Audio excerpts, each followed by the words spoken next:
warahmatullahi wabarakatuh. Selamat siang, salam sejahtera untuk kita semua. Yang mulia, Ketua Pengadilan Tinggi Medan, Bapak Dr. Andes Haji Panusunan Harahap, Sarjana Hukum, Magister Hukum. Yang mulia, Wakil Ketua Pengadilan Tinggi Medan, Bapak Dr. Budi Santoso, Sarjana Hukum, Magister Hukum. Yang terhormat, Hakim Tinggi Pengadilan Tinggi Medan, Bapak Bongbongan Silaban, Sarjana Hukum Master of Laws, selaku pembicara pada hari ini. Yang terhormat, Hakim Tinggi Pengadilan Tinggi Medan, Bapak Tumpal Sagala, Sarjana Hukum Magister Hukum, selaku moderator.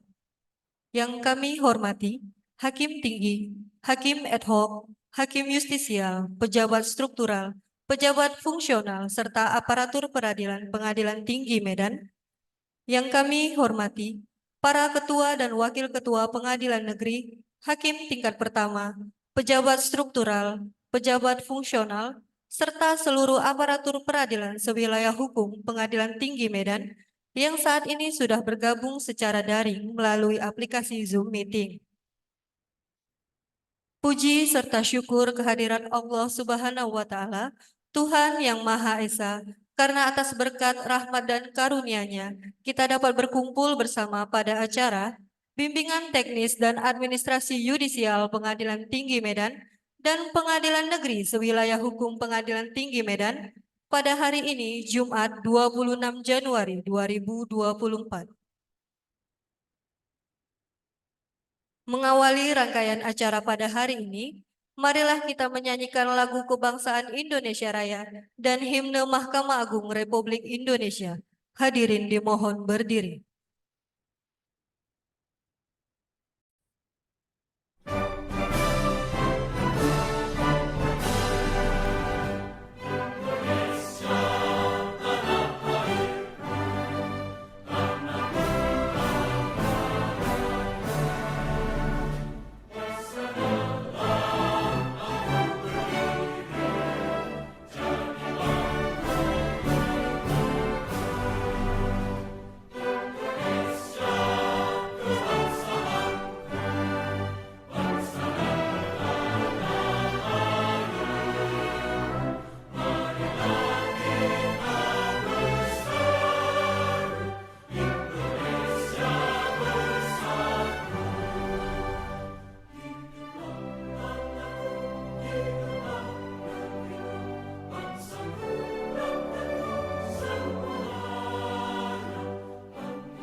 dipersilahkan duduk kembali.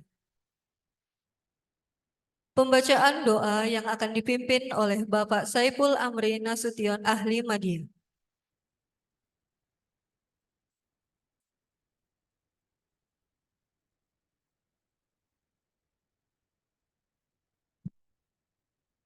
Assalamualaikum warahmatullahi wabarakatuh. Marilah sebelum acara pembinaan kita mulai, kita berdoa menurut agama dan keyakinan masing-masing. Izinkan saya memimpin doa dengan cara Islam. A'udzubillahiminasyaitonirrajim. Bismillahirrahmanirrahim. Alhamdulillahirabbil alamin. Wassalatu wassalamu ala asyrafil anbiya'i wal mursalin. Sayyidina wa maulana Muhammadin wa ala alihi wa sahbihi ajma'in. Allahumma sholli ala Sayyidina Muhammad wa ala ali Sayyidina Muhammad. Ya Allah, Tuhan yang Maha Pengasih lagi Maha Penyayang. Pada kesempatan siang hari ini kami dapat bertemu baik secara luring maupun daring dalam rangka acara pembinaan teknis dan administrasi yudisial Pengadilan Tinggi Medan dan Pengadilan Negeri se-Sumatera Utara. Untuk itu perkenankan kami menyampaikan rasa syukur kami atas segala rahmat dan karunia yang selalu Engkau curahkan kepada kami. Ya Allah, Tuhan yang Maha Kuasa, jadikanlah pertemuan ini menjadi pertemuan yang Engkau rahmati dan berikanlah ampunan dari segala khilaf dan dosa. Ya Allah, ya Tuhan kami, sesungguhnya Engkaulah satu-satunya yang dapat membimbing kami dalam melaksanakan dan memantapkan tugas-tugas yang kami emban. Jadikanlah niat-niat tugas dan pekerjaan kami sebagai nilai ibadah kami di hadapan-Mu. Ya Allah, Tuhan yang Maha Pengampun, ampunilah dosa kami, dosa orang tua kami, dosa para pemimpin kami, dan dosa para pendahulu kami. Tempatkanlah kami dan mereka semua ke dalam lingkungan rahmat dan ampunan-Mu. Ya Allah, terimalah doa kami. Rabbana atina fid dunya hasanah wa fil akhirati hasanah wa qina azabannar. Subhana rabbika rabbil izzati amma yasifun wa salamun alal mursalin walhamdulillahi rabbil alamin. Assalamualaikum warahmatullahi wabarakatuh.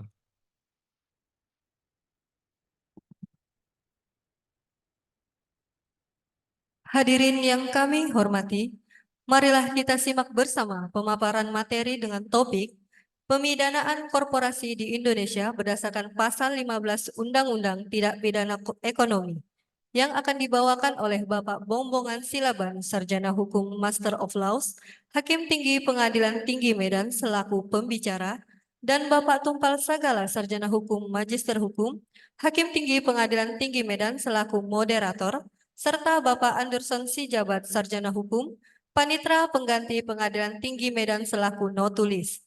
Selanjutnya, kami serahkan waktu sepenuhnya kepada moderator untuk memandu jalannya acara bimbingan teknis ini yang nantinya akan dirangkaikan dengan sesi tanya jawab. Yang terhormat, Bapak Tumpal Sagala, Sarjana Hukum, Magister Hukum, disilahkan.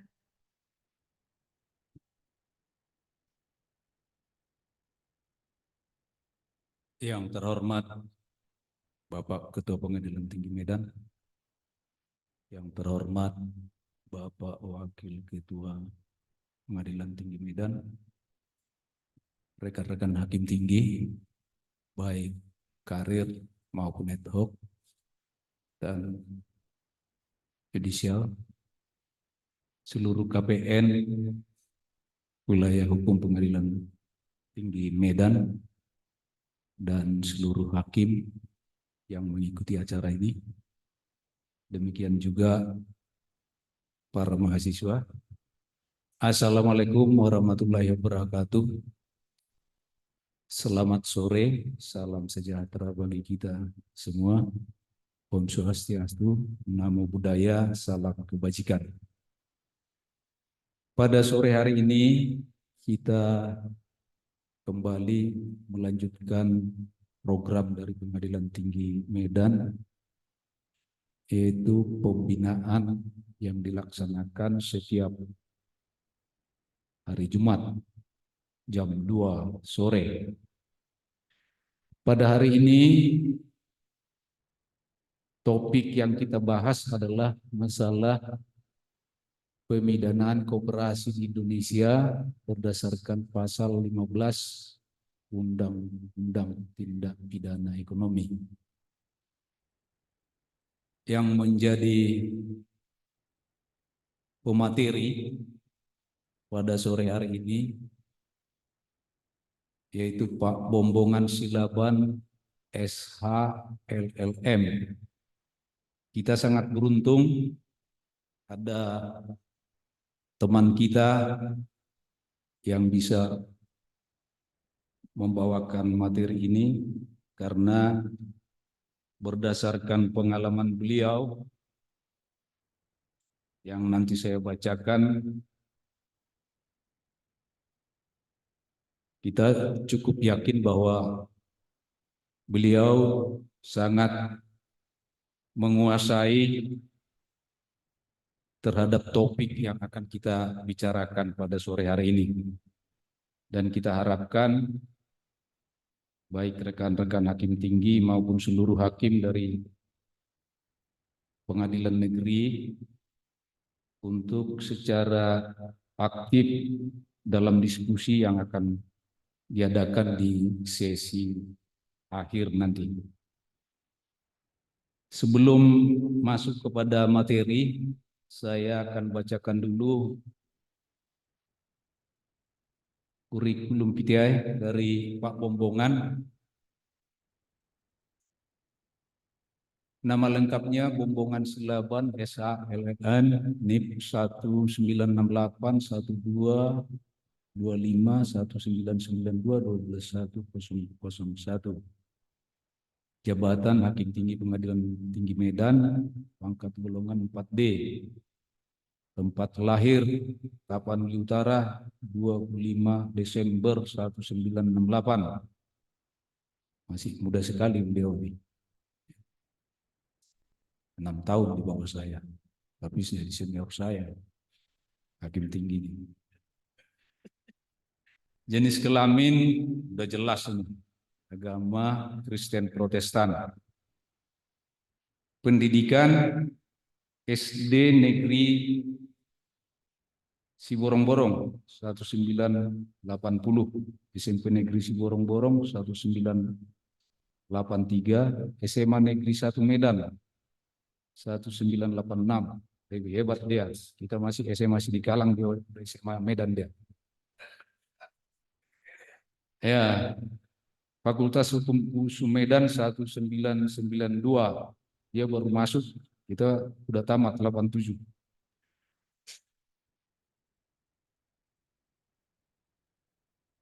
Ke LLM-nya dari University of Melbourne di Australia. Alamat rumah di Villa Serpong, Blok C76, Jawa Barat. Anggota keluarga pasangan Feni Leni Timorita, anak Raja Kiki Miluk, Arta Silaban, dan Victoria Sonia Silaban. Riwayat pekerjaan: pertama, calon hakim Pengadilan Negeri Tebing Tinggi tahun 92. Calon hakim, kami ulang, hakim tingkat pertama Pengadilan Negeri Serui tahun 96. Hakim tingkat pertama Pengadilan Negeri Cibinong tahun 98. Hakim Justisial Mahkamah Agung tahun 2009. Hakim tingkat pertama di Bekasi 2013. Wakil Ketua Pengadilan Negeri Klaten 2016. Jadi 2016 baru wakil dia. Saya udah 2 kali ketua. Saya udah 2 kali ketua KPN, dia masih wakil. Wakil Ketua Pengadilan Negeri, kami ulang, Ketua Pengadilan Negeri Sleman 2017. Ketua Pengadilan Negeri Sukoharjo 2017. Ketua Pengadilan Negeri Palembang 2018. Ketua Pengadilan Negeri Bekasi 2021. Hakim Tinggi Pengadilan Tinggi Medan 2023. Jadi Pak Bombongan ini 2 kali ketua satuan khusus. Dia 2 kali ketua satuan khusus, saya 2 kali ketua kelas 2. Ini jadi di ujung kita di tikungnya ya. Ya. Jadi memang karir kita itu ibarat lari maraton ya. Ada di awalnya kencang tapi bisa di akhir mandek dia ya. Pengalaman. 1, narasumber pada Kementerian Lingkungan. Ini udah di atas ini, dari bawah dulu ya. Pembicara pada ASEAN APSTO at Advanced Roundtable for Judiciary of Intellectual Property Right Issues and Enforcement di Bangkok tahun 2012. Kedua, delegasi Indonesia pada Kongres PBB, 12th United Nations Congress of Crime Prevention and Criminal Justice di Salvador ini, jauh-jauh 2010. Pelatihan atas kekayaan intelektual tim Kepres Pusat Mahkamah Agung ya, kerjasama antara Mahkamah Agung dengan Australia tahun 1997.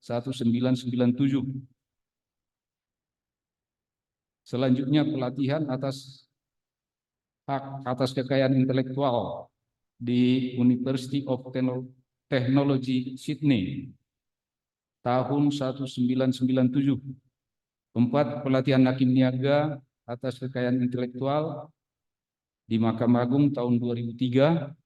Selanjutnya pelatihan sertifikasi hakim pengadilan niaga wilayah hukum pengadilan tinggi seluruh Indonesia di Bogor tahun 2012.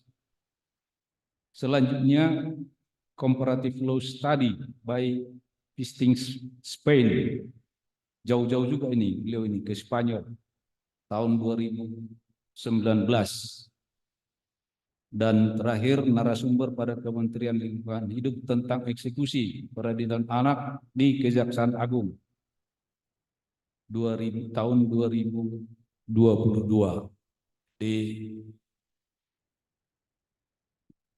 Begitu banyak pengalaman beliau mengikuti pelatihan baik dalam maupun luar negeri. Dan kita harapkan pemaparan beliau akan memberikan pencerahan bagi kita pada sore hari ini. Wih, banyak lagi nih, rupanya. 2 halaman, 29 nih.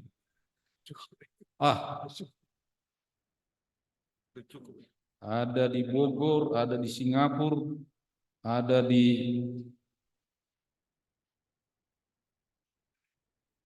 ya pokoknya udah hebat lah, baik di luar negeri maupun dalam negeri. Kami persilakan kepada Pak Bombongan untuk pemaparan materinya.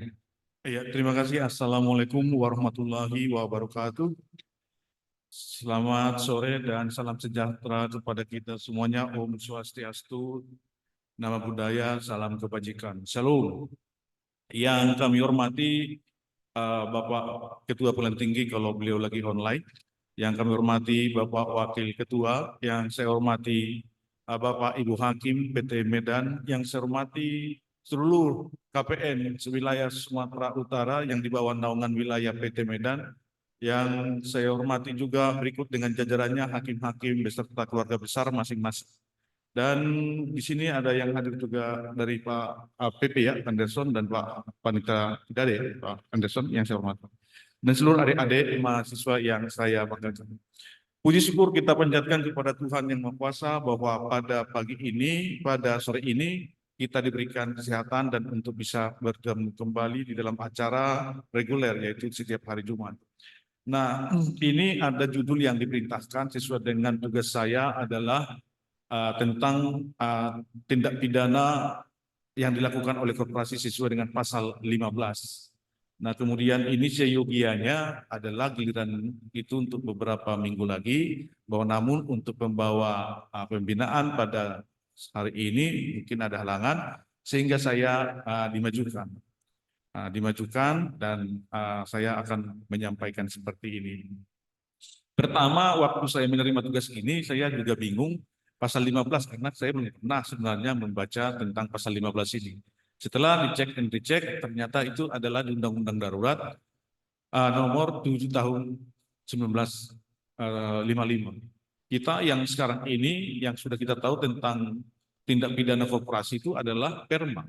Perma nomor 13 tahun 2016 oleh Mahkamah Agung menjadi pedoman semuanya stakeholder penegak hukum di Indonesia untuk sekarang ini.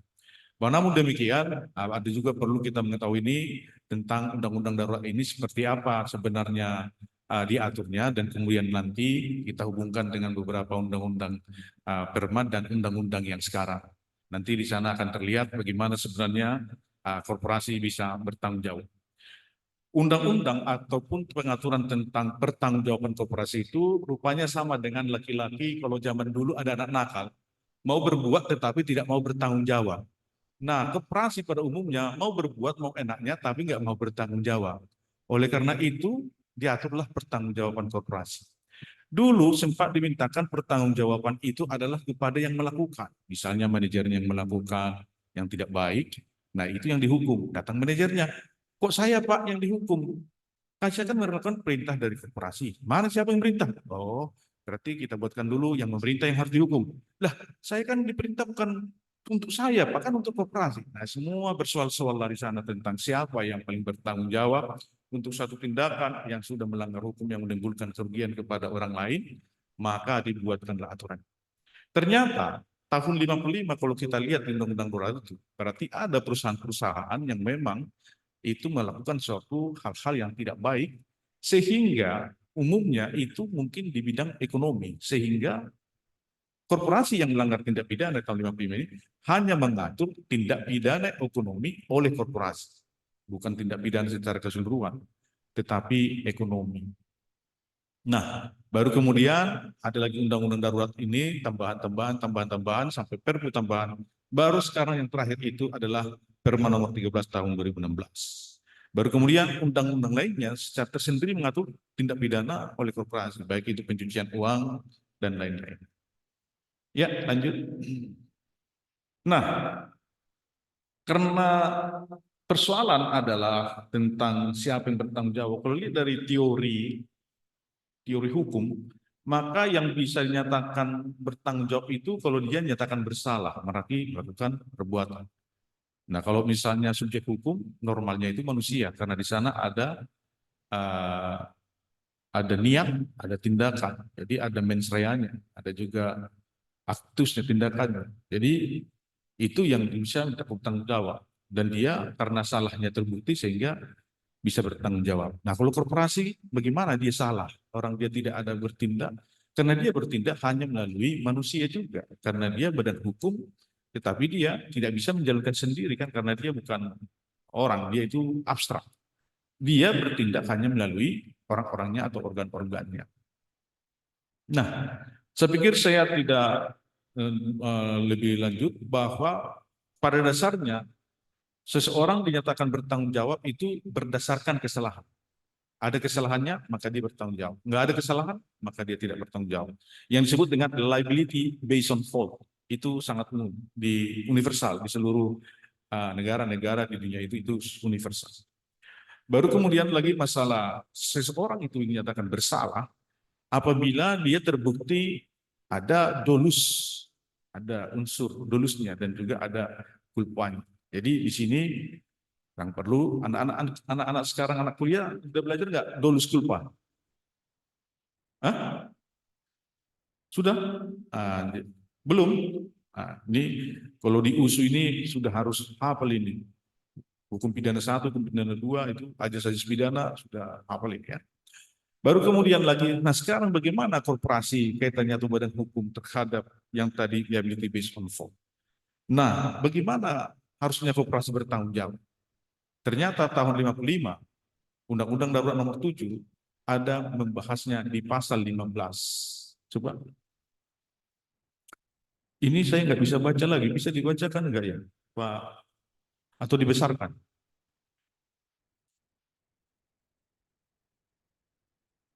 Ini membaca pasal ini tidak seperti membaca koran supaya kita dapat poin-poinnya ya. Dan nanti bisa kita bandingkan dengan yang Perma yang sekarang. dan juga teknik-teknik dari perusahaan untuk supaya dia jangan bertanggung jawab. Bisa? Ya, saya bacakan. Jika suatu tindak pidana itu ekonomi dilakukan oleh atau atas nama suatu badan hukum, atas suatu perseroan, jadi harus atas nama.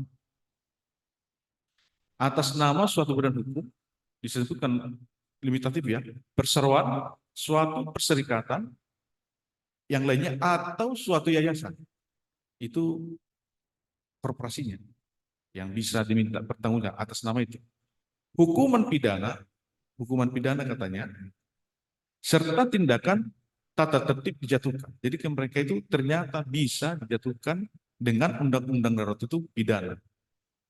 Jadi tidak ada lagi istilah, lah saya kan korporasi perusahaan kan nggak ada bisa berbuat. Yang berbuat itu kan pengurus, yang berbuat itu kan manusia. Kok kami diminta pertanggungjawaban? Nggak seperti itu lagi.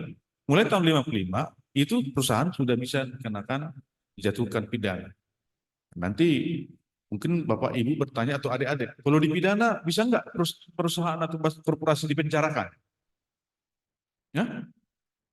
Tidak, mana bisa mungkin. Nah ternyata pidana tindak penjatuhan pidana itu tidak harus penjara, ada juga yang lain-lainnya. Ya, baru serta tindakan tata tertib dijatuhkan. Jadi ada tindakan pada umumnya kalau kita, apalagi hakim anak sudah bisa memahami apa itu pidana pokok, pidana tambahan, dan tindakan. Ini ada tindakan tata tertib dan tindakan lainnya. Itu kita tidak bahas lebih jauh di sana, tapi yang sifatnya itu adalah sifat-sifat yang administratif yang bisa diberikan untuk tindakan-tindakan perbaikan. Baik terhadap badan hukum, perseroan, perserikatan atau yayasan itu dijatuhkan ya hukumannya tadi itu, baik terhadap yayasan tadi berarti ke korporasi itu sendiri. Itu yang pertama. Jadi tindak pidana itu bisa dijatuhkan ke korporasi itu sendiri. Baik terhadap mereka yang memberi perintah.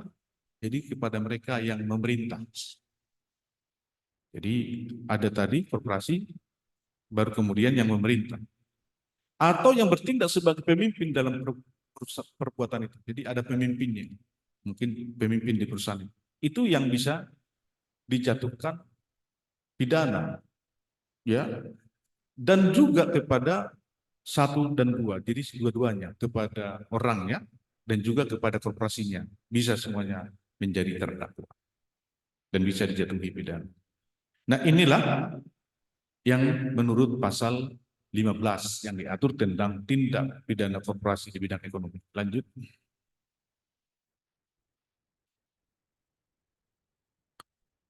Ini adalah tentang suatu tindak pidana ekonomi dilakukan juga oleh dan atas nama suatu badan hukum, suatu perseroan, suatu perserikatan bertindak dalam lingkungan badan hukum. Jadi dia ini bertindak dalam bidang hukum, perseroan, perserikatan atau yayasan, tak peduli apakah orang-orang itu masing-masing tersendiri melakukan tindak pidana ekonomi itu atau pada mereka bersama atau anasir-anasir tindak pidana tersebut.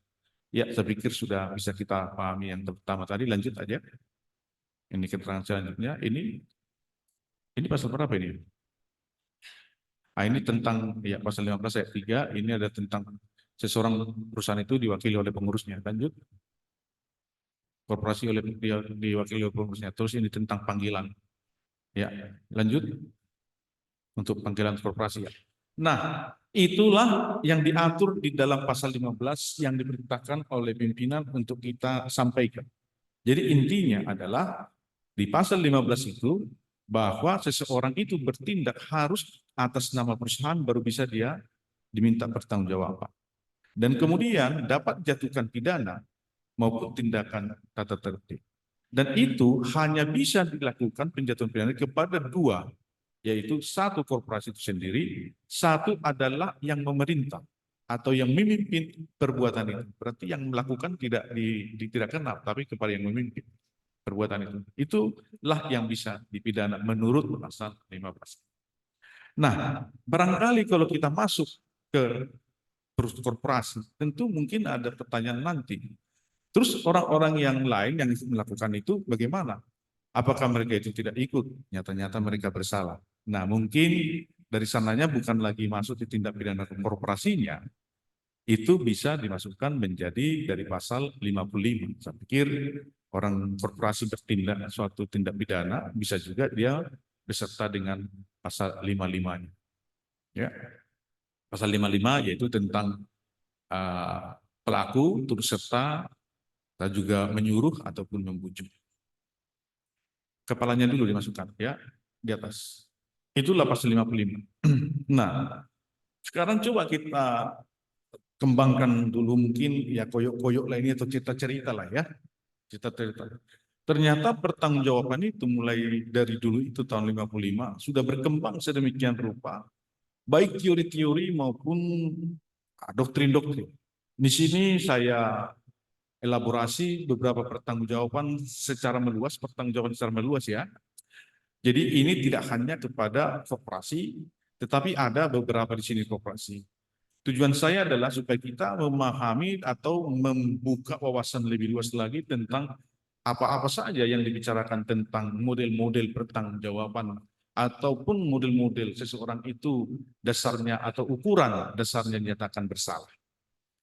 Yang pertama tadi sudah kita bahas bahwa secara normal itu adalah liability based on fault, bahwa seseorang bertanggung jawab didasarkan kepada kesalahan. Itu sudah umum dan sudah kita tahu itu. Yang sekarang ini adalah menjadi perhatian saya adalah strict liability. Beberapa kali saya mengikuti acara apa namanya ya, acara sosialisasi atau acara presentasi, kelihatan termasuk dari pemerintahan, dan saya sudah berkali sampaikan. Kelihatannya pengertian strict liability itu salah dari perspektif dari pengertian saya. Strict liability ditranslate menjadi pertanggungjawaban mutlak. Pertanggungjawaban mutlak. Nah, itu artinya bahwa tidak perlu menunjukkan kesalahannya, tetapi dia bertanggung jawab. Itu pengertian secara umum. Kalau ada dari Bapak Ibu Hakim yang bisa menerangkan tentang strict liability, apa sebenarnya strict liability? Ada yang bisa membantu? Jadi strict liability adalah bahwa pertama waktu seseorang itu dimajukan itu tidak perlu menunjukkan kesalahan. Artinya dia ada sudah terbukti di situ akibatnya sesuatu hal yang terjadi, tindak pidana, maka dia langsung dibawa. Tetapi dia bukan otomatis langsung bertanggung jawab. Dia hanya bisa bertanggung jawab kalau dia tidak ada defense-nya due diligence. Jadi orang yang strict liability di dalam pasal-pasal untuk misalnya tertentu, ini paling banyak ini di apa ya, di pencucian uang maupun di lingkungan hidup ya. Bahwa kalau misalnya seseorang itu dapat dibebaskan dari pertanggungjawabannya apabila dia menyampaikan pembelaannya dengan mengatakan bahwa due diligence saya sudah saya lakukan. Artinya kewajiban saya sudah saya lakukan. Sehingga oleh karena kewajiban saya sudah saya lakukan, ternyata seperti ini yang terjadi itu bukan lagi tanggung jawab saya. Karena pemerintah, local government telah memberikan seperti ini yang harus saya lakukan. Dan ini semua sudah saya lakukan. Itu yang dibuktikan di dalam persidangan. Kalau itu bisa dibuktikan, maka dia tidak bertanggung jawab lagi. Itu namanya strict liability. Jadi strict liability bukan berarti kalau sudah ada orang yang bertanggung jawab. Enggak. Kalau absolute liability, yes. Itu no defense. Artinya kayak nuklir itu ya yang ini pertanggungan itu kita buat dulu di sana ya, karena kebetulan absolute liability itu tidak ada di dalam ekonomi, yang ada itu adalah strict liability. Jadi absolute liability itu memang mutlak, tidak perlu harus dibuktikan kesalahannya dan tidak perlu mendengar pembelaannya. Pokoknya setelah terjadi ke sini kamu bertanggung jawab. Tetapi kalau strict liability masih ada diberikan kesempatan untuk haknya membela diri bahwa dia telah melakukan kewajiban-kewajibannya sehingga dia tidak bertanggung jawab. Jadi strict liability itu adalah masalah beban pembuktian kalau kita lihat dari sisi aspek yang lain. Jadi pertama waktu dia dibawa kepada pertanggungjawaban, kamu bertanggung jawab karena ada kejadian ini. Dia harus bertanggung jawab. Dia tidak bertanggung jawab apabila dia dapat menunjukkan pembelaan bahwa kewajiban-kewajibannya telah dilakukan sesuai aturannya. Itu strict liability. Ini di beberapa kesempatan saya dengar beberapa kali kelihatannya tidak seperti itu ya. Jadi ya gimana mau dibilang ya. Jadi karena pertanggungjawaban istilah mutlak. Tapi beberapa tulisan saya lihat terakhir-terakhir ini sudah ada membuatkan pertanggungjawaban ketat, bukan lagi mutlak. Mungkin beberapa menyadari hal itu ya, sehingga dibuatkan ketat. Saya tidak membawa saudara supaya nanti bisa dibaca juga, bisa diperhatikan. Nah, sekarang yang kedua, vicarious liability. Vicarious liability, ya, saya pikir untuk Pak Napit ini sudah apa ini ya, udah makanan sehari-hari nih Pak Napit ya, karena kebetulan Pak Napit adalah pertanggungjawaban perseroan ya, dibilang ini. Vicarious liability adalah bahwa seseorang bertanggung jawab atas tindakan anak buahnya atau di bawahnya. Nah itu jadi perusahaan-perusahaan itu bertanggung jawab atas semua tindakan-tindakan yang dilakukan oleh bawahan-bawahannya, karena bawahannya itu bertindak adalah untuk kepentingan dan juga atas nama perusahaan. Itu adalah vicarious liability. Ya, baru kemudian itu tidak ada masalah, saya pikir di situ sudah umum ya. Baru yang satu lagi liability due to ultra vires. Nah, ini pertanggungjawaban ini adalah berhubungan dengan dia melakukan sesuatu tindakan di luar wewenangnya.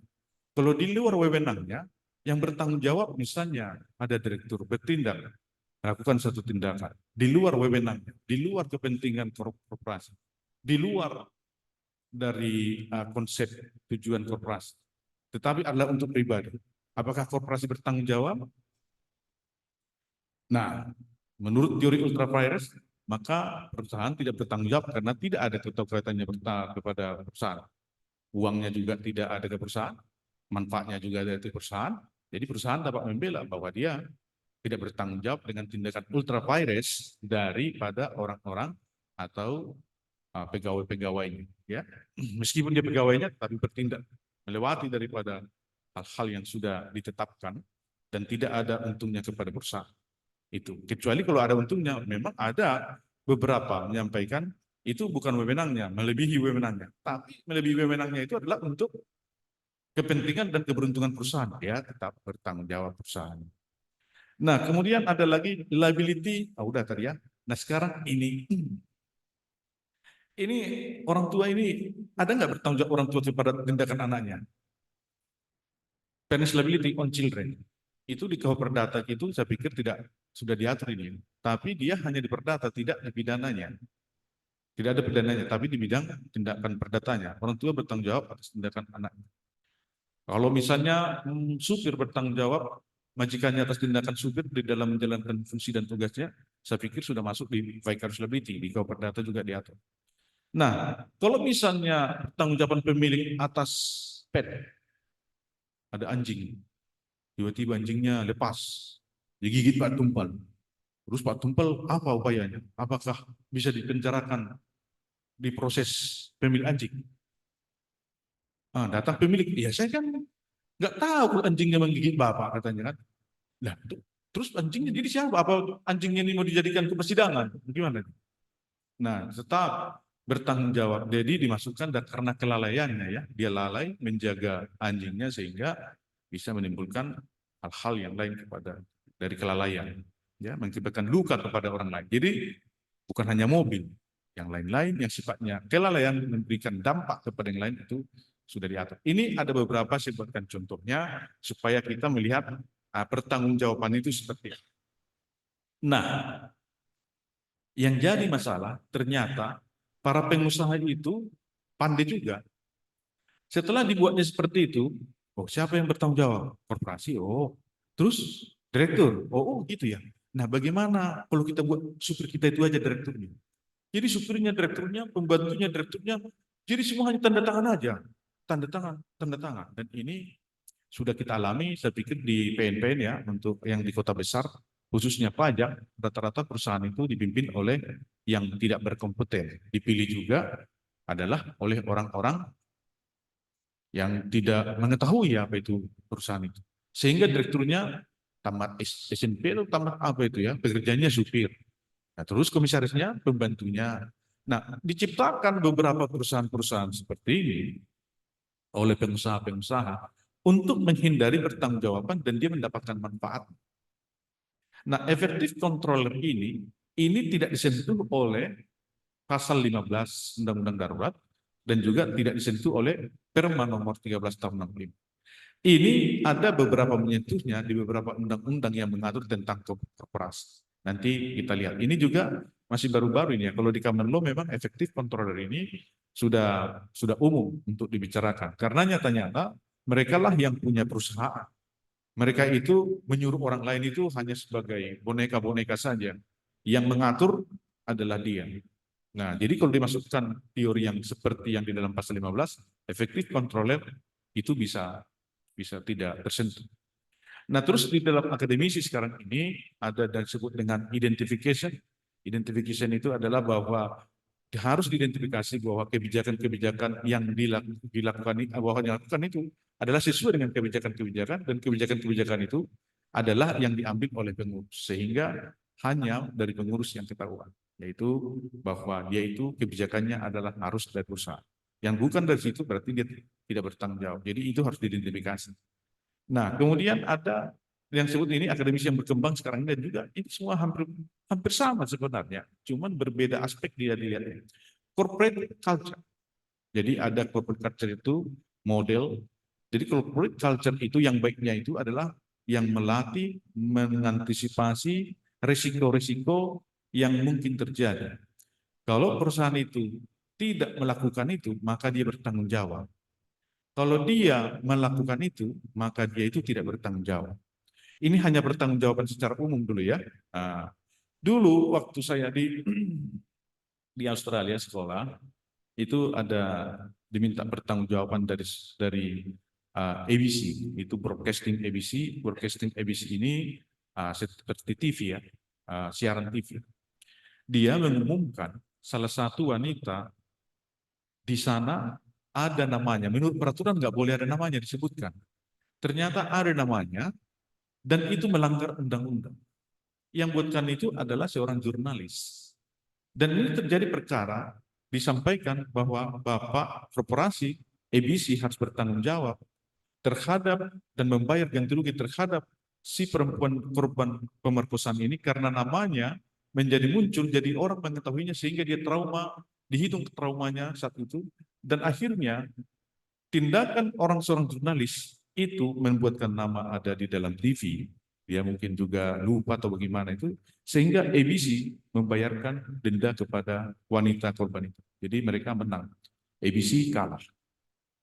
ABC kalah karena dia mempunyai anak buah yang melakukan siaran yang melanggar hukum karena tujuannya untuk.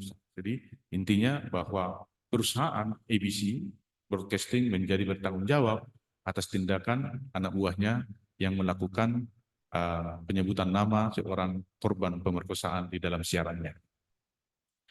Nah, katanya pengadilan saat itu, apakah Bapak itu, kami nggak bertanggung jawab, kan nggak ada kami buatkan kalau misalnya nama harus disebutkan. Memang ditanya, kamu betul nggak? Iya, memang betul. Dia terus kenapa terjadi? Nah, pertanyaan hakim saat itu hanya begini. Apakah Bapak secara reguler memberikan pelatihan atau pengingatan bahwa itu tidak boleh? Memang itu yang ternyata terbukti tidak pernah dilakukan perusahaan itu untuk mendidik atau untuk mengingatkan.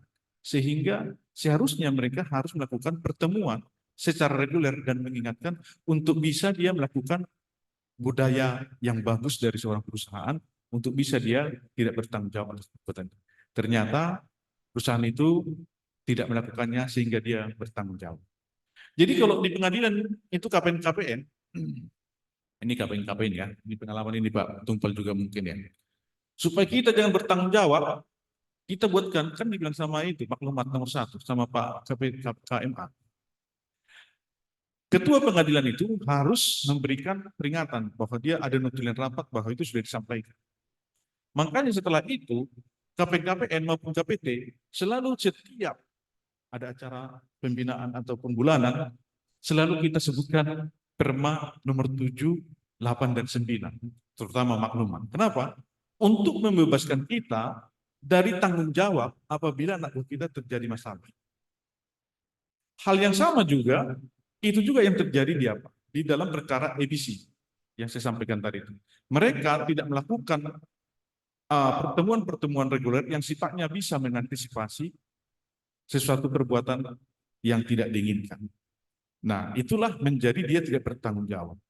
Nah, oleh karena dia tidak melakukan itu, maka dia tetap bertanggung jawab atas tindakan kriminalitas. Itu dari segi corporate culture. Ini apa ini ya? Orang-orang akademisi ini kayak Pak Dahlan yang membuatkan teori-teori ini, baru orang lain mengikutinya jadi teori lah itu. Nanti kalau Pak Basri membuat teorinya lagi, ya ternyata kita baca, kita cocok, ya kita buatkan teorinya itu. Gitu-gitu aja. Ada sedikit, ada koyok-koyoknya jadi. Lanjut. Lanjut lagi ya.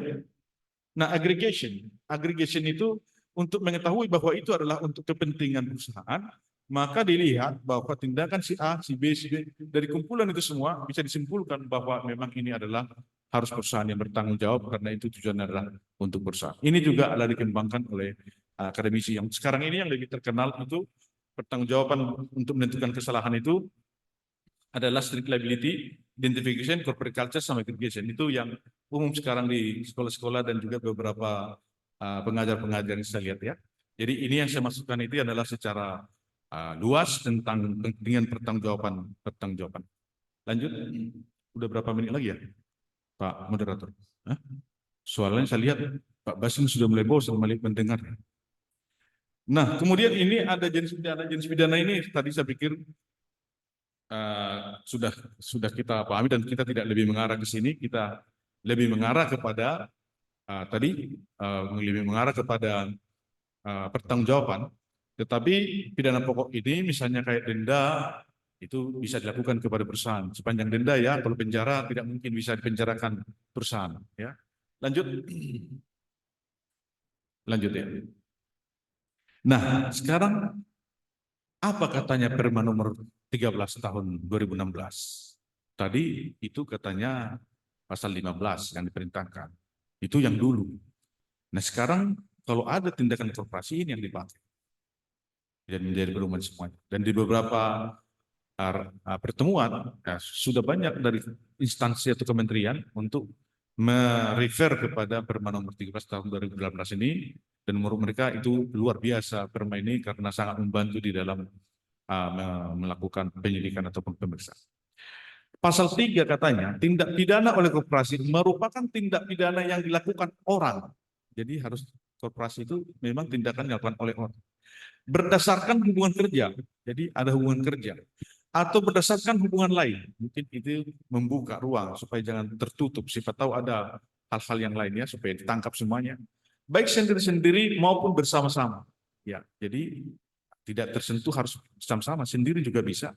Yang bertindak dan atas nama korporasi untuk bertindak untuk kepentingan korporasi di dalam maupun di luar lingkungan korporasi. Nah, ini yang disampaikan dari pasal 3 tentang definisi tentang korporasi. Apa tindak pidana oleh korporasi itu, inilah tindak definisinya. Ya, lanjut.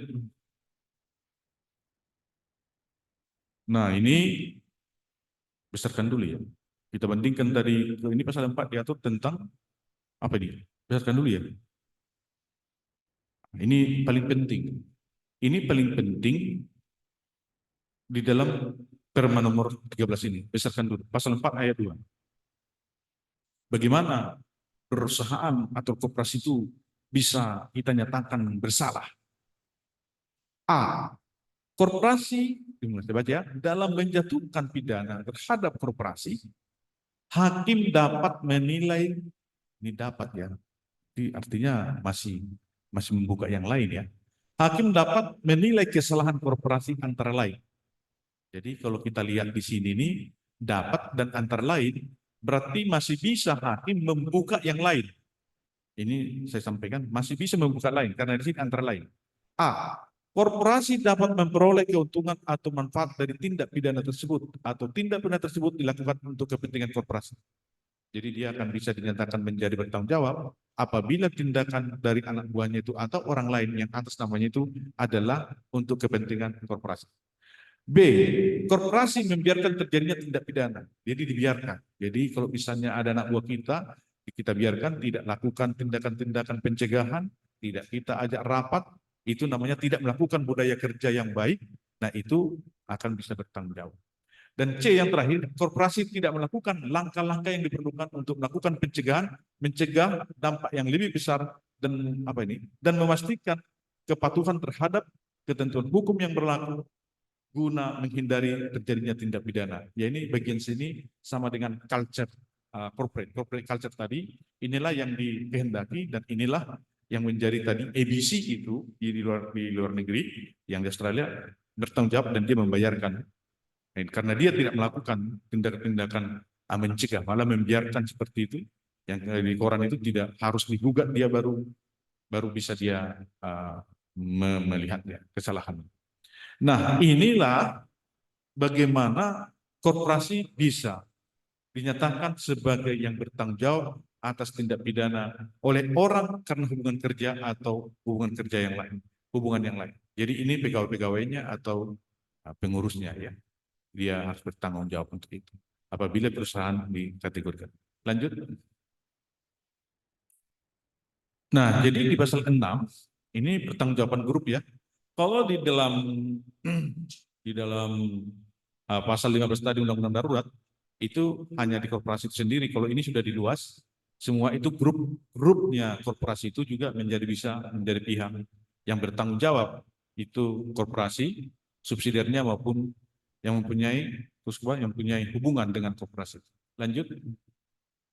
Nah, itu pasal 7 dan 8-nya di dalam Perma itu tentang suatu korporasi, meskipun korporasi itu adalah mau dibubarkan, pilot, atau mau di mixing, dia tetap bertanggung jawab. Jadi dia berusaha Perma ini jangan sampai lolos orang-orang korporasi yang ingin tidak bertanggung jawab, tetap harus kita tuntut bertanggung-jawaban. Itu. Lanjut. Nah, itulah yang tadi ya. Nah, kalau kita lihat lebih luas lah ya, Perma nomor 3, Perma nomor 13 tahun 2016 daripada pasal 15. Cuman saya lihat Perma nomor 13 dan tahun 2016 itu tidak menyebutkan tentang orangnya. Sementara bagian judulnya pertama itu sudah disebutkan tentang korporasi dan pengurus. Tetapi pengurusnya di dalam bab itu tidak disebutkan bahwa dia itu pengurusnya juga harus bisa dimintakan pertanggungjawaban. Hanya disampaikan tentang korporasi. Coba naikkan dulu sedikit lagi yang ke atas itu. Itu tidak menyebutkan tentang manusianya. Mungkin kalau masuk manusianya, pemimpinnya atau direkturnya, ke atas lagi, ke atas. Pasal 4. Pasal 4. Lagi. Ini lagi, satu lagi. Ya, izin pasal 4. Ini adalah, coba pasal 3, ke atasnya lagi. Maaf, pasal 3. Nah, sebentar, Bapak perhatikan. Ini bagian ketentuan itu tersendiri bagiannya, babnya. Pertanggungjawaban pidana korporasi dan pengurus. Ini. Pasal 3, tindak pidana korporasi itu apa? Pasal 4, coba bukan pasal 4. Pasal 4.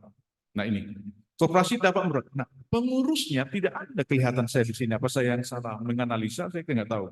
Tapi di sini pengurusnya nggak ada. Kalau di dalam pasal 15 tadi dalam Undang-Undang Darurat ada pengurusnya, ada orangnya.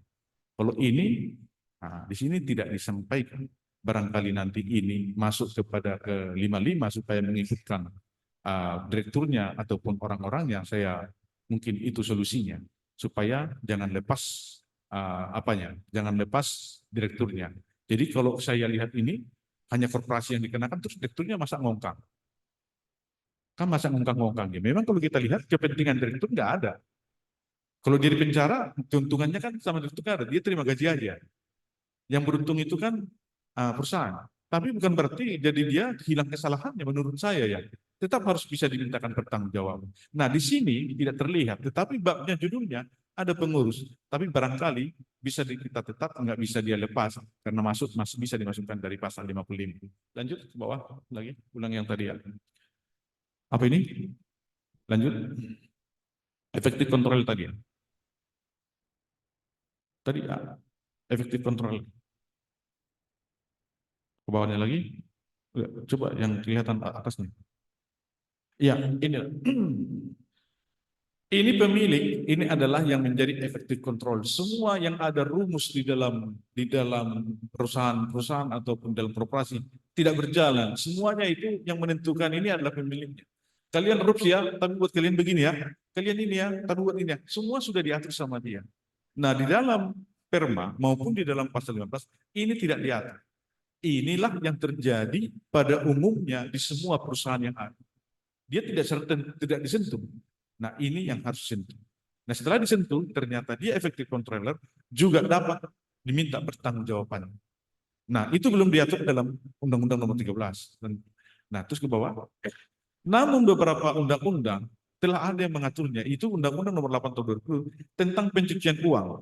Pasal 6 sudah dinyatakan pengendali perusahaan. Jadi controller itu adalah pengendali perusahaan ya.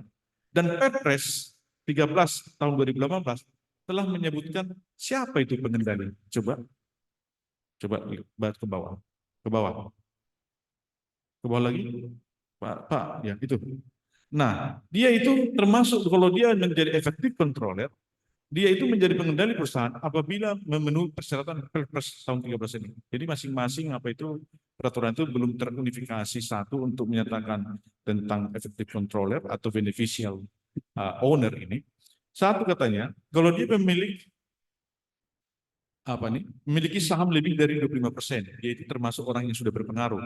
25%, memiliki hak suara lebih dari 5%, menerima keuntungan atau laba lebih dari 25%. Lanjut ke bawah. Ini orang-orang efektif kontrol ini. Memiliki kewenangan untuk mengangkat, menggantikan, atau memberhentikan anggota direksi dan anggota dewan komisaris. Nah ini orang-orang apa ini? Orang-orang pebisnis besar semua. Bisa suka-sukanya. Dia yang menentukan. Memiliki kewenangan atau kekuasaan untuk mempengaruhi. Apa mau dikatakannya itu yang diikuti. Atau mengendalikan PT tanpa harus mendapat otoritas dari pihak manapun. Menerima manfaat dari PT. Menerima manfaat dari PT dan terus ke bawah lagi dan atau merupakan pemilik sebenarnya dari dana atas kepemilikan saham PT. Jadi inilah kriteria menjadi pemilik. Jadi banyak dibuat PT. Nah ini PT-PT yang banyak itu sama si Akong itu PT boneka semuanya, supirnya yang jadi direkturnya, komisarisnya, pembantunya, semua sudah tanda-tangani. Cek, gimana kamu tanda tangan cek? Ya cek Pak, sudah dikasih ke kita bersama banyak, baru kita tanda tangan, sudah kita tanda tangan, habis tanda tangan dibawa lagi sama pemiliknya. Itu praktek-praktek lapangan waktu kami meriksa perkara perpajakan ya, dia bermain di restitusi, bermain di pajak masukan dan pajak keluaran sehingga mereka akhirnya perusahaan itu tidak memperpajak dengan membuatkan permainan pajak keluaran masukan. Nah, lanjut. Nah, tetap tadi yang sampaikan bahwa meskipun ini undang-undang koperasi, tetap bagaimana orang-orang tertentu itu jangan sampai lepas dari pertanggungjawabannya, tetap selalu dimasukkanlah terhubung pasal 55 ini. Ya, barangkali sudah selesai ya sampai di situ pembahasan saya. Tentu banyak yang kita pengalaman dan tentu masukan. Dan ingin saya sampaikan bahwa kita di dalam pengetahuan ini tidak ada yang apa istilahnya Pak Tumpal ya, tidak ada yang pandai ya atau yang apa, tidak ada yang pandai lah ya. Yang ada itu adalah orang yang tidak memberi perhatian dan orang yang sedikit malas membuka apa namanya nih. Kalau orang bodoh nggak ada lagi, yang ada kurang memberi perhatian dan malas sehingga dia tidak mengetahui tentang sesuatu informasi. Oleh karena itu di dalam acara kita itu perlu kita buatkan namanya itu adalah untuk saling mengisi informasi, saling memberi informasi supaya mempunyai kita memperoleh pengertian. Jangan menunjukkan kepandaian karena kita nggak ada yang pandai. Semua itu kalau saya nggak baca yang diperintahkan sama Pak KPT, saya nggak tahu itu pasal 15. Oh ini tentang ini. Tentu Bapak nggak tahu itu pasal 15. Saya yakin. Karena nggak dibaca. Saya kebetulan aja disuruh makanya saya baca. Kalau saya nggak disuruh, nggak mungkin saya baca. Nah kurang-kurang seperti itu. Oleh karena itu yang kita butuhkan adalah pertanyaan supaya lebih terang. Jadi jangan malu bertanya. Kalau malu bertanya nanti jangan-jangan dipikir pula nanti saya bodoh. Nah itu jangan. Jadi kalau tidak bertanya, kalau bertanya berarti bukan. Dia ingin mengetahui. Dan enaknya kalau ada sekitar seperti ini nggak perlu lagi membaca. Ibu Lice tinggal dengar-dengar, ngerti nggak perlu lagi membaca. Itu enaknya. Tetapi kalau ada kurang terang, nah kalau begini bagaimana? Kalau begini bagaimana? Nah mari kita diskusikan untuk bisa kita saling memberi informasi. Demikian yang saya sampaikan. Lebih kurangnya di dalam penyampaian saya, saya mohon maaf yang sebesar-besarnya. Terima kasih, saya kembalikan lagi ke moderator. Ya, tepuk tangan dulu untuk pemateri. Saya kira cukup jelas tadi pemaparan dari Pak Bombongan ya. Beliau sampai menjelaskan masalah pertanggungjawaban itu. Saya paling yang pernah baca strict liability, vicarious liability, yang lain-lain itu belum saya pernah baca itu, termasuk pertanggungjawaban owner pet ya, pemilik anjing. Kalau di tempatnya Pak Nagoban itu biasanya pemilik anjing kalau anjing gila langsung dipotong gitu. Jadi hilang pertanggungjawabannya. Jadi rupanya bertanggung jawab pemilik anjing, bertanggung jawab sampai segitunya ya diterangkan oleh Pak Bombongan. Beliau berusaha menjelaskan bagaimana sebetulnya pertanggungjawaban dari korporasi tersebut ya. Dalam Undang-Undang tahun 85 sebetulnya di sana pun sudah ada yang menyuruh ya. Karena memang banyak berlindung di bawah perseroan ataupun badan usaha ya. Ada strict liability, ada absolute liability ya. Dan kita juga sering melihat misalnya efektif kontrol tadi ya. Banyak sebetulnya tangan-tangan yang tidak ada dalam struktur ya, tapi itu sebetulnya yang menentukan. Nah, bagaimana mau menjerat mereka ini dalam hal ada tindak pidana. Dijelaskan juga tadi ada pemilik saham yang sampai sekian ya. Sebetulnya pemilik saham itu kan dia bertanggung jawab sampai sahamnya saja toh. Tapi realitanya dia yang paling menentukan. Jadi kalau misalnya Yusuf tindak pidananya, saya kan pemilik saham aja, saya tidak pengurus. Nah ini yang mau dijelaskan oleh Pak Bombongan tadi dengan menjelaskan begitu banyak pertanggungjawaban. Dan nampaknya di Perma itu sudah ada sebagian terserap ya masalah strict liability, apakah memang ada pembiaran, berarti itu kan kalau pembiaran kan berarti dia tidak melaksanakan tugasnya untuk mencegah sehingga dia harus bertanggung jawab. Jadi sudah banyak dari teori-teori pertanggungjawaban itu sebetulnya yang sudah terserap dalam Perma tersebut. Ya, jadi kesempatan berikutnya mungkin kepada rekan-rekan hakim tinggi, rekan-rekan senior, KPN dulu, KPN Sidikalang, KPN Ranto, KPN Binjai, mohon maaf yang saya pernah KPN dulu, Pak. Bagaimana tanggapannya atau dari KPN lain? Silakan. Baik, sini Bapak dari Lubuk Pakam. Ya, silakan, Lubuk Pakam. Baik Bapak, tadi sudah banyak dijelaskan oleh Bapak Hakim Tinggi, Pak Bombongan. Tapi kami mungkin butuh pencerahan sedikit. Persoalan yang sering kita hadapi adalah soal pertanggungjawaban korporasi. Bagaimana kira-kira menjerat korporasi ketika korporasi itu sudah bubar. Itu yang pertama. Yang kedua, kan ada pertanggungjawaban pengurusnya atau orangnya dan ada pertanggungjawaban korporasinya. Bagaimana caranya yang terbaik ketika pengurus sudah berganti ketika tindak pidana itu disidik. Pengurus dalam korporasi itu sudah berubah, berganti ketika ada RUPS atau lain sebagainya. Hal itu saja Pak, terima kasih. Ya, langsung aja katanya ya. Jadi bagaimana pertanggungjawaban korporasi apabila kooperasinya bubar atau sudah ganti pengurus? Silakan. Bisa lupa ya. Coba dibuka dulu Pak Chandra, Perma nomor 13 tahun 2016 dari Google, agar dibaca mulai dari pasal 6 dan 7. Perma nomor 13 tahun 2016. Sambil dibuka juga di sana. Itu yang bertanya Pak Thomas itu ya? Oh, KPN-nya langsung. Ini kalau KPN-nya langsung bertanya, memang langsung apa dia? Ini ternyata sudah di sini nomor pasal 6 ya. Ini tentang bukan pasal 6. Nah, ini adalah pertanggungjawaban korporasi dan penggabungan, peleburan, pemisahan dan pembubaran. Itu mulai dari pasal 7 sampai pasal 8. Bisa dibaca, Pak? Jadi pada intinya kalau sudah bubar perusahaan itu tidak bisa lagi diminta pertanggungjawaban, tetapi aset yang masih ada dalam pengurus masih bisa dikejar. Nanti bisa dibacakan lebih jelasnya ya. Atau coba dibaca Pak Thomas pasal 7 sama 8. Itu jawabannya.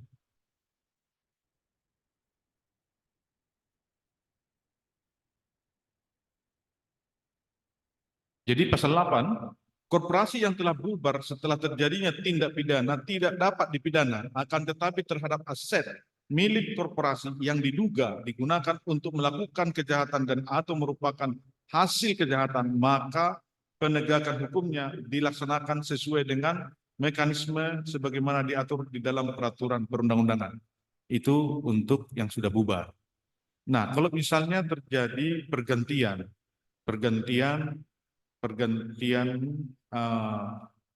direktur. Ya, pergantian direktur, saya pikir dengan adanya sudah dijelaskan pertanggungjawaban korporasi dan pengurus, pengurus itu kan tetap adalah manusia, tapi pengurus itu dalam melakukan tindakannya itu, tetap dia secara pribadi bertanggung jawab, karena pidana untuk secara pidana itu bertanggung jawab adalah pribadi, nggak bisa dipindahkan kepada pengurus yang berikutnya. Jadi kalau misalnya kepengurusan saat itu semua kebijakan dan tindakan selama kita memimpin perusahaan itu maka kita bertanggung jawab. Nah, dan korporasi siapapun yang memimpin tentu korporasi adalah menjadi bagian dari payung seluruhnya, tempat rumahnya. Maka otomatis korporasi tetap ikut menjadi pihak yang bisa dimintakan pertanggungjawabannya, dan pengurus yang dulunya mengambil kebijakan itu atau yang melakukan tindakan itu itulah yang bertanggung jawab.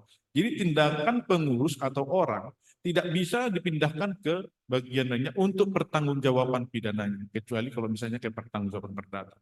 Ya, jadi beda dengan ketua pengadilan negeri. Kalau ketua pengadilan negeri beda, karena tindakan yang untuk sekarang ini adalah beban daripada nanti untuk KPN yang berikutnya, sehingga KPN itu dianggap satu orang yang berbeda tapi jabatannya ada. Tapi untuk tindakan atau perbuatan pertanggungjawaban pidananya itu adalah masing-masing. Sehingga berganti pengurus tidak bisa dia menghentikan atau menyatakan tidak bertanggung jawab atas tindakannya. Itu sudah ada pengurus baru, Pak. Saya nggak tahu lagi itu, Pak. Tapi kan dia yang melakukan, ya, untuk kepentingan bersama. Ya, kurang lebihnya seperti itu, Pak Thomas. Ada yang kurang jelas nanti coba disampaikan. Apa bisa? Ya, bagaimana Pak Thomas? Baik, terima kasih Pak. Iya, di pasal 7 sampai 8 ya, di apa di sana. Ya, jelas diatur itu di sana di pasal 7 dengan 8. Lanjut yang lain. Ini Pak Thomas ini kawan saya, Pak Tumpal juga dari USU. Ya, silakan. Madinah, silakan. Ya, Assalamualaikum warahmatullahi wabarakatuh. Nama saya dari kapal. Saya ingin bertanya terkait dengan konteks vicarious liability Pak narasumber. Dalam konteks misalnya kan sering juga ada sengketa antara masyarakat dengan bank ya Pak ya. Mungkin dalam konteks utang ataupun yang lain. Kadang masyarakat ini dia juga menggugat bank dan juga oknum-oknumnya kan beberapa yang lain. Nah, pertanyaannya apakah bank itu bisa dikenakan vicarious liability terkait dengan mungkin tugas-tugas di banknya gitu, karena beberapa kali mungkin pengalaman ke saya pribadi ataupun membaca beberapa putusan, kadang kan memang bank sudah berdasarkan prosedurnya, tapi ternyata ada oknum yang bermain tapi mengatasnamakan bank. Nah, bisa nggak memang akhirnya bank dikenakan tanggung jawab? Tolong dari Madinah yang jelas dulu ini. Coba Oh ya Pak, sorry Pak. IT-nya coba biar jelas suaranya. Biar bisa kita nangkap. Atas kelalaiannya tidak membina petugas banknya gitu Pak. Itu kalau dari saya. Itu aja Pak. Apakah halo Pak? Halo, silakan. Oh ya udah. Saya ulangi Pak. Pertanyaan simpelnya, apakah bank bisa dikenakan pertanggungjawaban vicarious liability terkait mungkin adanya kesalahan dari petugas-petugas atau oknum di dalam suatu bank? Terima kasih.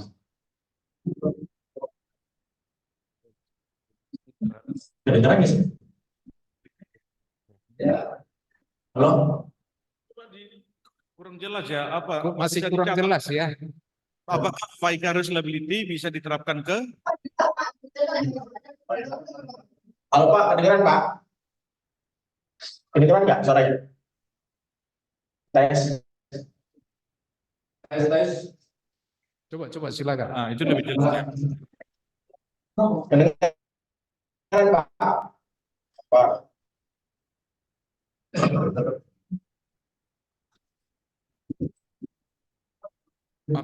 Ya, silakan Pak. Halo, halo. Halo Pak, kedengeran Pak? Coba. Tes, tes. Kedengeran Pak? Silakan. Halo? Halo. Ya. Kedengeran Pak? Halo? Ada lagi kan? Halo, silakan. Halo? Ya, Tes. silakan. Ya, pertanyaannya apa? Bank bisa dikenakan pertanggungjawaban vicarious liability terkait dengan adanya staf atau petugas bank yang melakukan kesalahan itu. Itu aja. Terkait dengan investor melakukan kesalahan. Terkait dengan stafnya apa atau petugas banknya. Staf atau petugas banknya yang melakukan kesalahan. Staf atau petugasnya gitu ya? Oh iya. Ya Pak. Pertanyaannya gini Pak Moderator, apakah vicarious liability dapat diterapkan di bank atas perbuatan stafnya atau petugasnya, gitu ya? Ya Pak, kurang lebih gitu Pak. Iya. Silakanlah pemateri. Nah, dari keterangan saya tadi, siapa KPN yang bisa menjawab?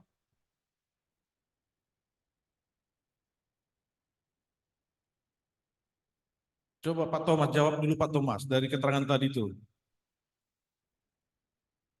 Pertanyaannya adalah, apakah vicarious liability dapat diterapkan di bank atas perbuatan staf atau anak buahnya?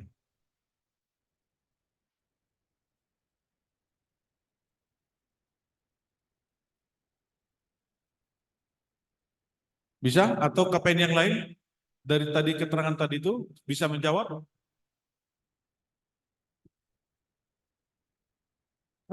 Silakan. Izin yang mulia dari PN Serapa. Ya, silakan. Bapak, apa yang Bapak sampaikan tadi terhadap pertanggungjawaban tersebut, jika seorang pimpinan sudah melakukan kewajibannya dalam hal memperingatkan dan mengulangi ataupun memohon terhadap apa yang sudah menjadi kebijaksanaan seorang pimpinan atau direktur dalam suatu perusahaan, sehingga pimpinan tersebut bisa lepas daripada pertanggungjawaban tersebut, sebagaimana yang Bapak sampaikan juga, kalau tidak di Mahkamah Agung tentu akan memperingatkan terhadap Perma 789 maupun maklumat nomor 1 tahun 2017. Izin Bapak. Iya. Baik. Terima kasih. Jadi pertama ya, ditanya perbuatan itu perbuatan apa? Karena tadi kita menjelaskan adalah dalam lingkungan perusahaan itu atau di luar lingkungan perusahaan itu untuk kepentingan perusahaan. Nah, itu ditanya dulu ya. Sepanjang staf dan pengurus itu bekerja atas nama dari perusahaan, maka vicarious liability otomatis bisa diperlakukan. Misalnya seperti orang yang menagih uang, ini banyak perkara ini ya, ke bank ya, di pengadilan ya. Jadi dia menagih uang atas nama Bank Timbul Tenggelam. Contohnya namanya bank ini timbul tenggelam. Nah, terus uang itu ditarik dari nasabahnya, taunya uang itu tidak disetorkan ke bank itu. Ya, uang itu tidak disetorkan, malah dibawanya uang itu untuk jadi jalan-jalan. Dia bekerja adalah atas nama perusahaan untuk menagih hutangnya ke perusahaan, ternyata oleh stafnya itu uang itu tidak diberikan kepada perusahaan. Maka waktu digugat atau ditagih, misalnya, ini kan dari perdatanya ya, ada pidananya juga, ini contohnya ini. Tentu kalau di pidananya juga bisa. Kalau misalnya dia bertindak, ternyata dia itu adalah tidak dibayarkan oleh korporasi, maka korporasi bertanggung jawab atas uang nasabah itu tadi. Itu dalam lingkup pidana. Dalam lingkup pidana, apabila seorang debt collector diangkat oleh bank, bertindak atas nama bank, waktu dia meminta tagihan sedemikian rupa sehingga melakukan tindak pidana, melakukan tindak pidana ya, debt collector itu, ya, maka perusahaan bank itu juga bertanggung jawab untuk tindakan pidananya. Seperti itu. Nah, tanggung jawabnya seperti apa? Hukumannya seperti apa? Nah, dilihatlah nanti di dalam perbankan seperti apa sanksinya di Undang-Undang Perbankan. Tapi intinya vicarious liability adalah bahwa tindakan anak buah, termasuk pengurusnya dan anak buah seluruhnya yang ada di dalam perusahaan itu, bertindak dengan tupoksinya sebagaimana yang telah dibuatkan oleh bank, ternyata melakukan tindak pidana, maka itu menjadi tanggung jawab daripada bank itu sendiri. Jadi nggak boleh bilang, wah itu kan saya nggak bilang begitu kemarin itu sama anak buah saya. Itu adalah dari vicarious liability, dia bertanggung jawab. Ya, demikian Pak ya, terima kasih. Ya, silakan dari PN yang lain. Sidi Galang, silakan Sidi Galang. Ya, terima kasih Pak atas kesempatan yang diberikan. Mohon izin, nama saya Dimas. Saya ingin mengajukan dua pertanyaan. Pertanyaan pertama, ini menyambung apa yang ditanyakan Bapak Ketua Pengadilan Negeri Lubuk Pakam. Apabila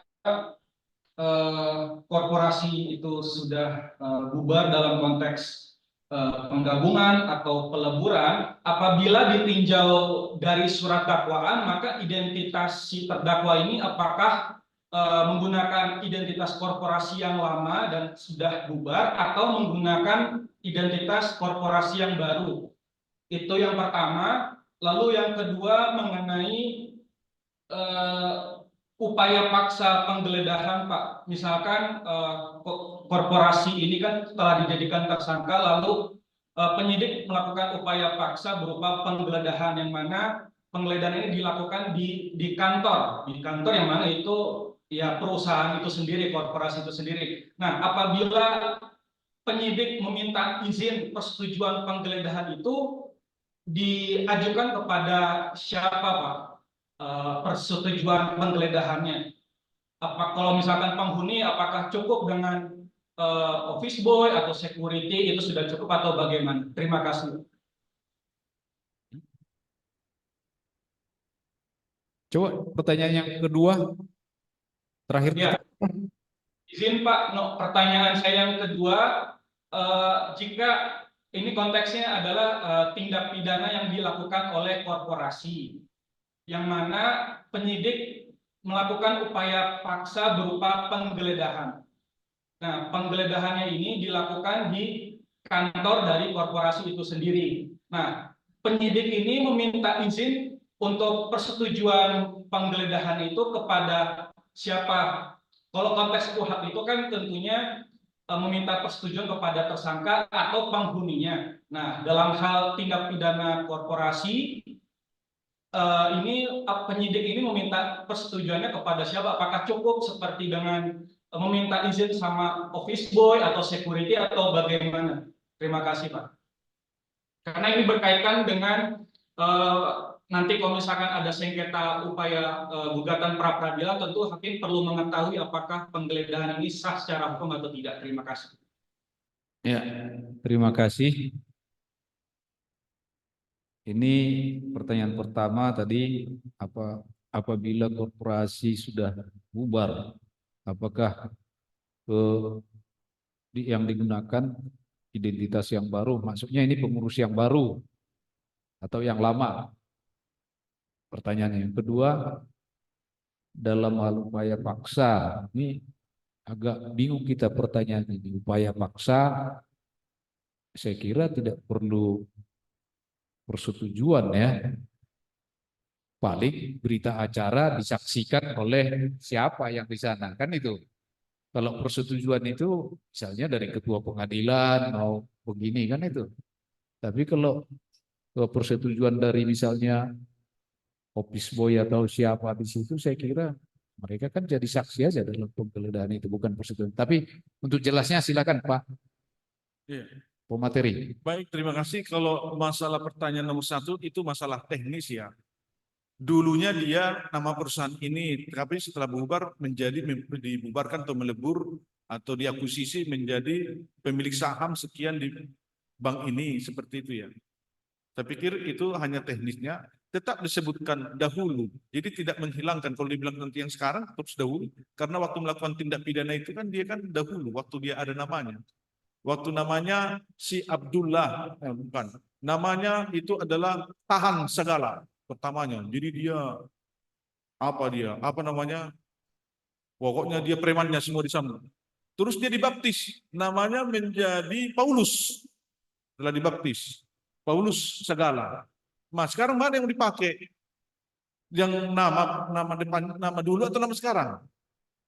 Dipakailah Paulus segala, dahulu bernama tahan segala. Gitu.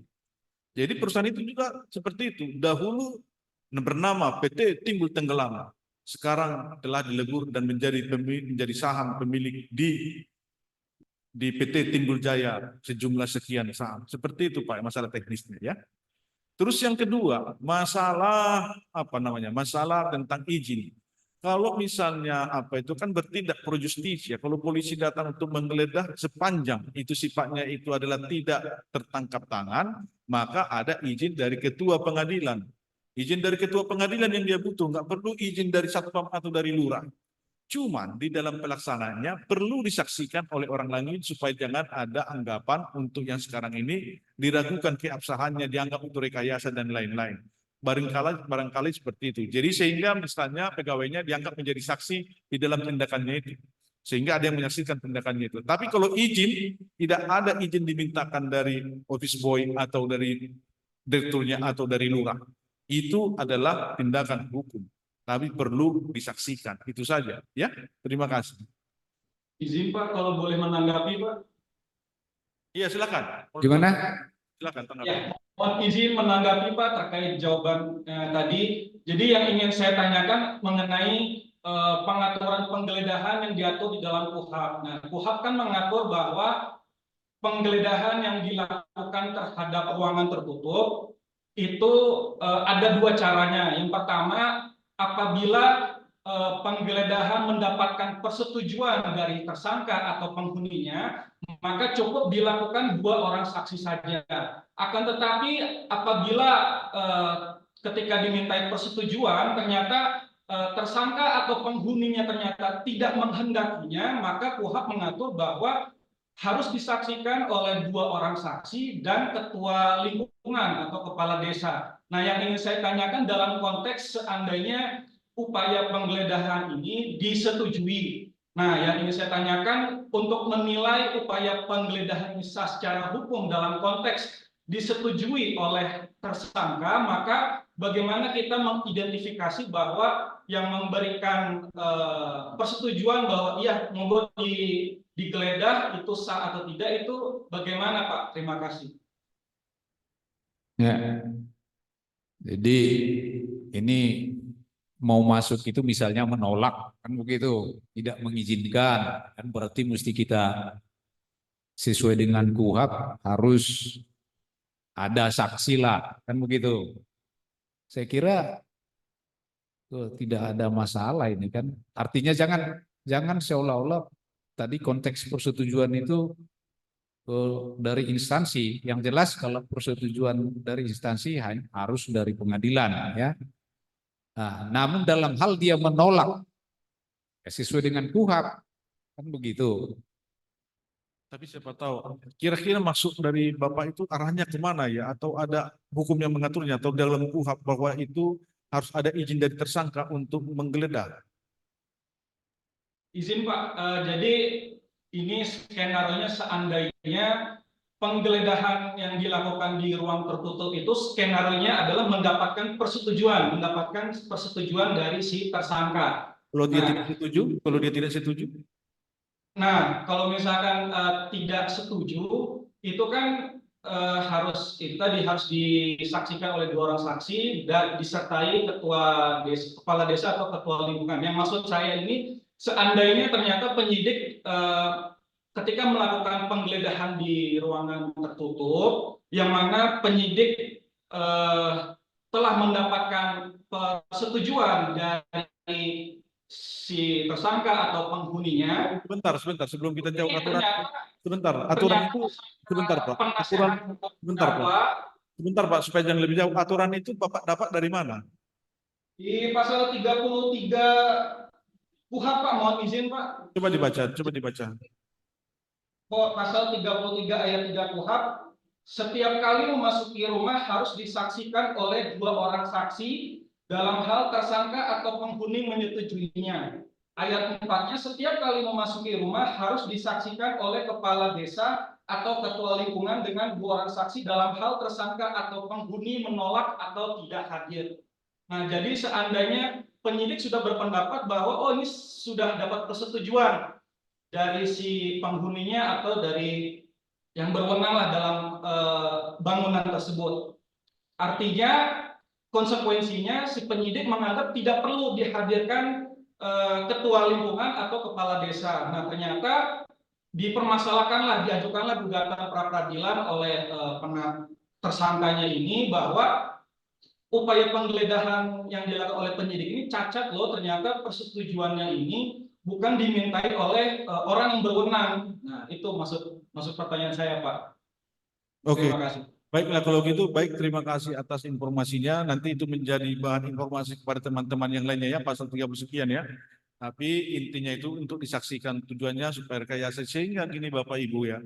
Dikala kita membaca satu aturan, dilihat Bapak atasnya harus kita tahu maksud dan tujuan dari pasal itu.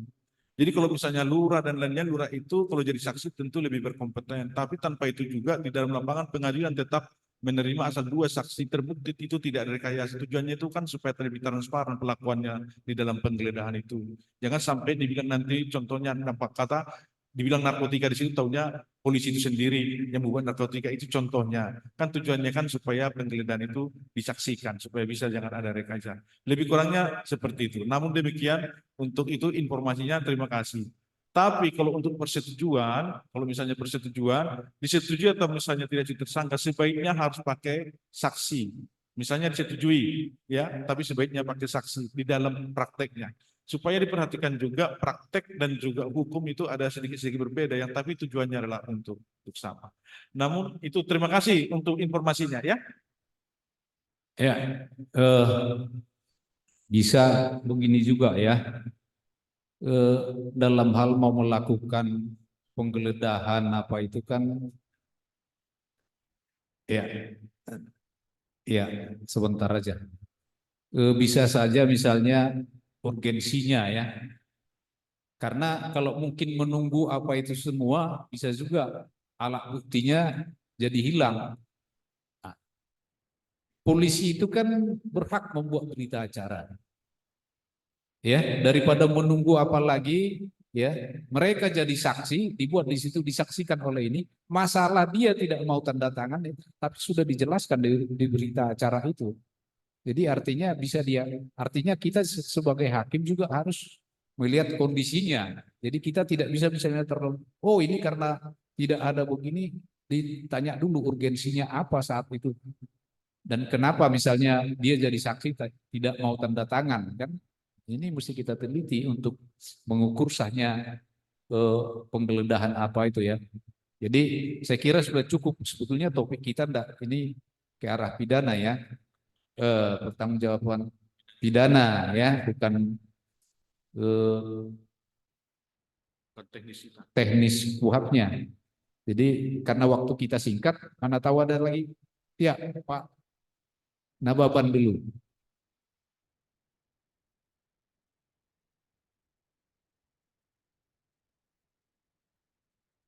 Hanya sedikit aja.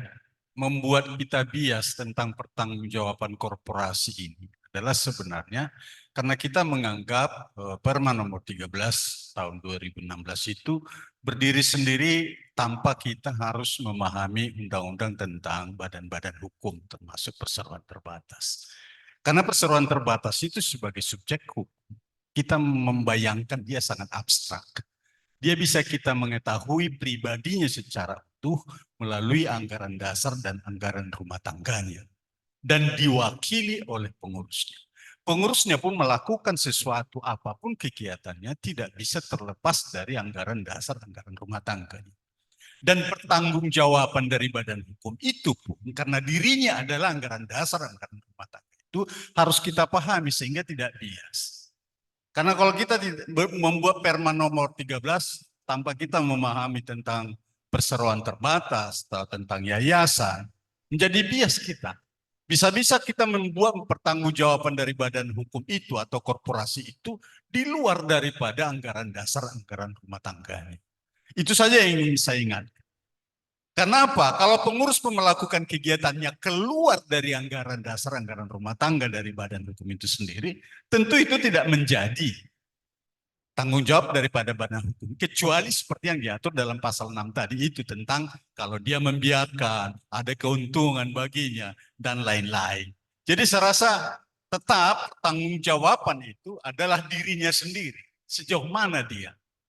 Tadi agar kita lebih bisa memahami sejauh mana tanggung jawab kultur, tanggung jawab lain-lain seperti yang sudah diuraikan tentang pertanggungjawaban koperasi.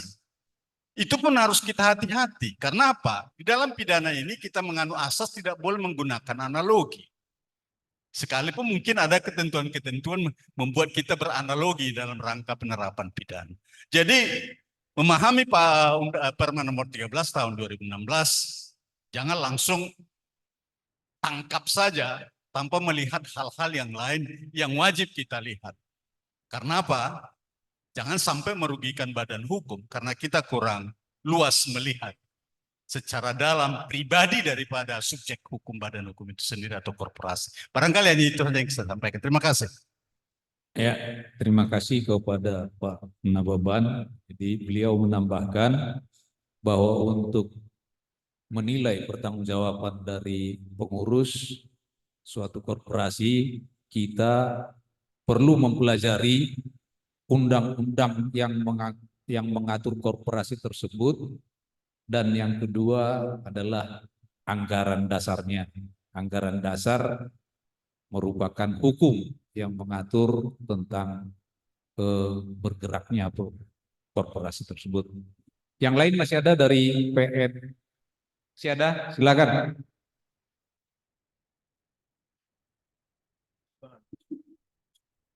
Atau ada lagi masukan? Atau ada Pak Napit? Ada kira-kira?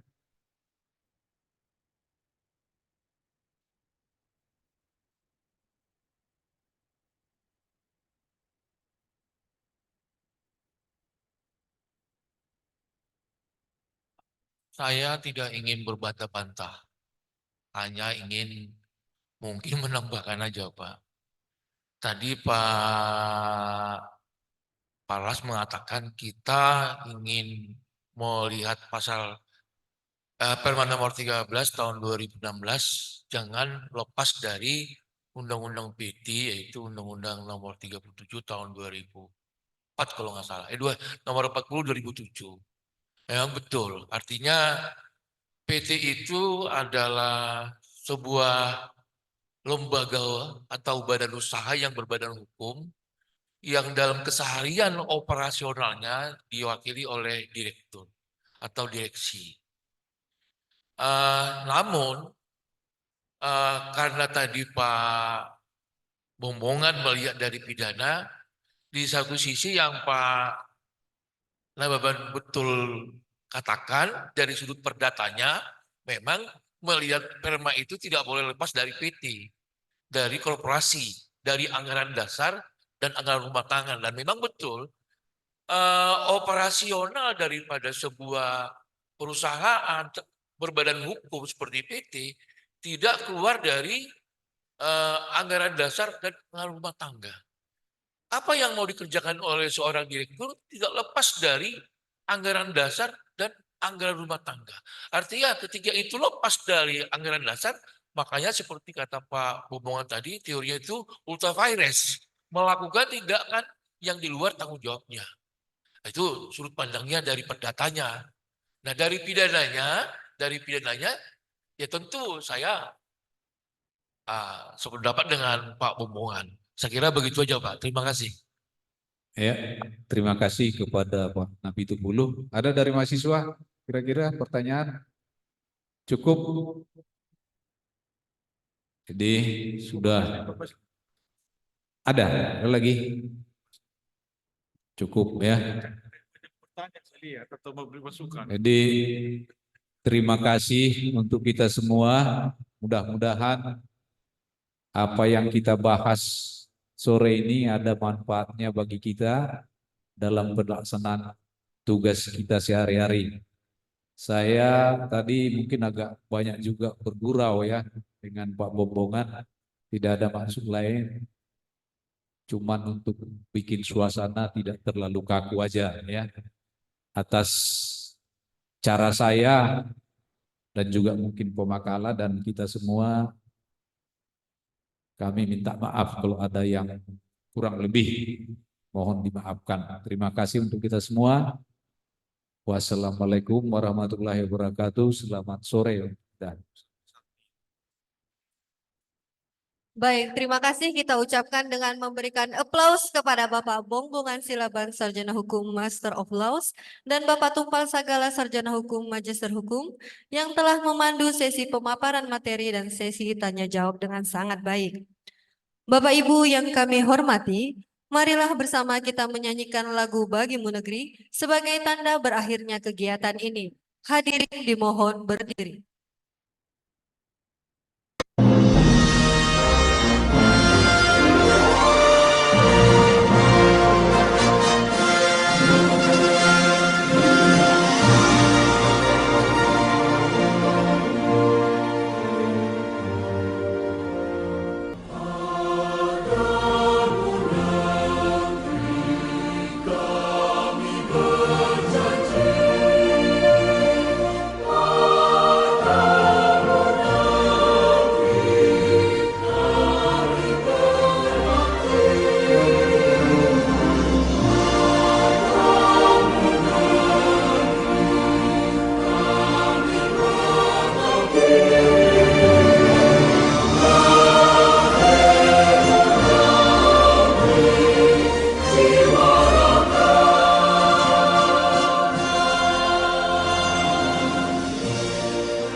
Persilahkan duduk kembali. Hadirin yang terhormat, dengan telah selesai dinyanyikan lagu Bagimu Negeri, maka berakhirlah acara pembinaan teknis dan administrasi yudisial Pengadilan Tinggi Medan dan Pengadilan Negeri Sewilayah Hukum Pengadilan Tinggi Medan pada hari ini. Kami mengucapkan terima kasih telah mengikuti seluruh rangkaian acara ini hingga acara selesai. Jelang petang pergi ke kota. Jangan lupa beli alpukat.